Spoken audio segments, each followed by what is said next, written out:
Sammy Siegler, welcome to the show. Good afternoon, brother. How are you? What's up, man? I'm very good, thank you. Thank you for being here, Sammy. Of course, I want to talk about what you did in music, but I would like to know a little bit better about you as a kid. Was there any music at home when you were growing up? Yeah, it's a good question. So my grandfather played drums, and my dad played drums. So there was always that, And my grandfather kind of taught me when I was like 6 years old, mama, papa, mom, like very simple beats. And I also had an older sister. My sister's 3 years older than me, so she also kind of got me into music, and I just kind of was really into it. I guess I got into like Kiss, I like the explosions and the makeup and stuff when I was really little, and I was like, I want to do that. And then I was learning from my dad, and then my sister kind of got me into a band. But even before that, I would kind of like air drum and have like concerts. I think I remember I went to school for like a talent show, and my dad brought his drum set, and I just kind of air drummed. I didn't really know how to play, but I just air drummed along to this Clash 45 of like Rock the Casbah, I think, or something. But so yes, there was always music, and I'm very thankful for that. You were mentioning Kiss. I would like to know about your drumming influences. Yeah. I guess like really early on, maybe Stuart Copeland, who played with the Police, because I just liked, he always pushes and pushes and pushes, and it's always like a forward, on top of the beat kind of thing.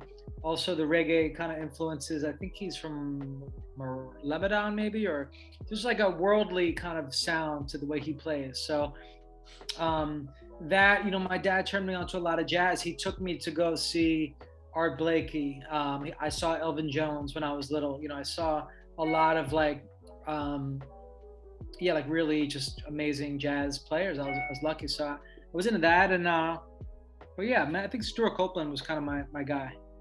And do you remember the first time you got on stage to play music? I remember you started very young, right? Yeah, I mean, my sister got me into a band called Noise Police with these two like older kids. We would play like locally, so we would play their high school. I was only like 11 years old, but they were maybe 15 or 16. So we'd play their high school events, and we'd play kind of locally. And I would set my drums up, and that was my real first experience.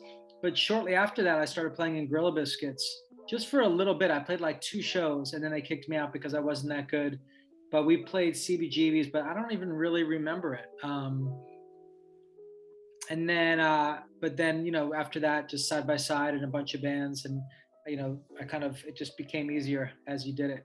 Yeah, and you played in Project X with Purcell and Walter. I would like to know how you met them.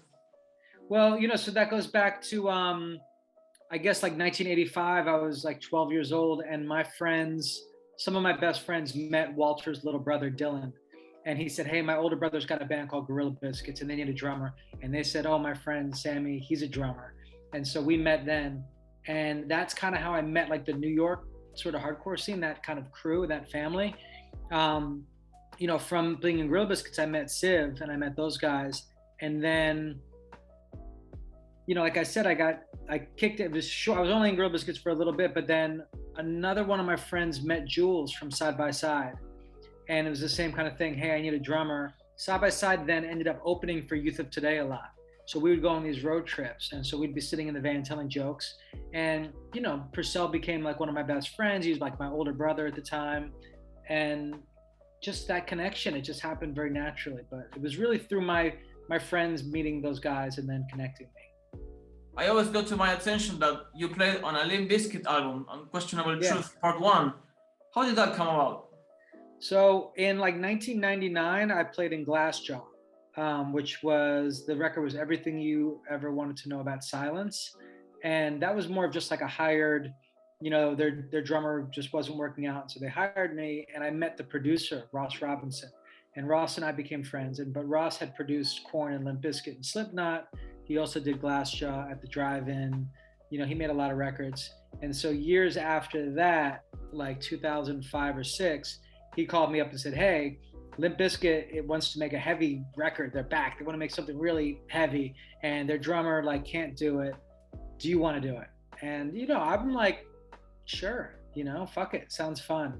At that time, it was just like a hired, you know, pay to play on the record thing, which was fine with me. You know, I'm always into the experience if the people are nice, and those guys were all really nice. And we went to a beautiful studio, and they had like a chef cooking us like really good food, and I had lots of drums, and I was able to play music. And so it was just a very weird, you know, I think through my life, there's always been like hardcore, and which I love, but there's also these weird little zigzags. I played drums for Patti Smith once. That was really weird. The Limp Bizkit thing was really weird. There's been a couple things like that, you know, in my life, which have been fun. I would like to ask you about World Be Free. You guys released your first album in 2016, Anti-Circle, and last year you dropped One Time for Unity. I would like to know what's the main difference between one album and the other for you? I think it's cool the way that you can't control it. The difference is that it's different. You know, it just time has a way, and you know, you grow as an individual, and you just. It's not even like we really grew as a band because we didn't get to play a lot together, but we just grew. You know, that's a good question. I mean, part of it was Arthur, who played bass in Gorilla Biscuits, really good friend of mine. He and I were in Civ together. He played on the first record, and then he got a kind of pretty serious job and really couldn't do it anymore. And so when we started writing for this next release, he couldn't do it. So we got Alex from, who played in Chain of Strength, Alex Barreto. He was in Inside Out for a little bit. But, and that was a big difference because Arthur has a very amazing bass player, a little bit clean and very melodic, and you can really hear the notes. Alex is a little more brutal. It's like a little heavier, not as much finesse, but also really good in his own way. And I think you can hear that difference. And I think, honestly, that really helped dictate the music a little bit. Sammy, what's the best that music gave you after all these years? Friendship, you know, friends, man. The friendships has just been so cool. It's like family, you know, and even when I get to play in Judge now, or if I play in Youth of Today now, if I play in Shelter now, it's like I get to hang out with some of my best friends. You know, we've got 30 years of history, 35 years of history. So we just laugh, really, and we have fun. And then we get to play these songs, which are important, and we get to travel, you know, which is also really cool. And like, you know, when I was in Buenos Aires, I was only there probably for 2 days or something, and I think about that trip all the time. I think about the city and the people and the food, and I want to get back there, man. It was special, you know. That's pretty much it, Sammy. You have a good time. Yeah, man. See you soon.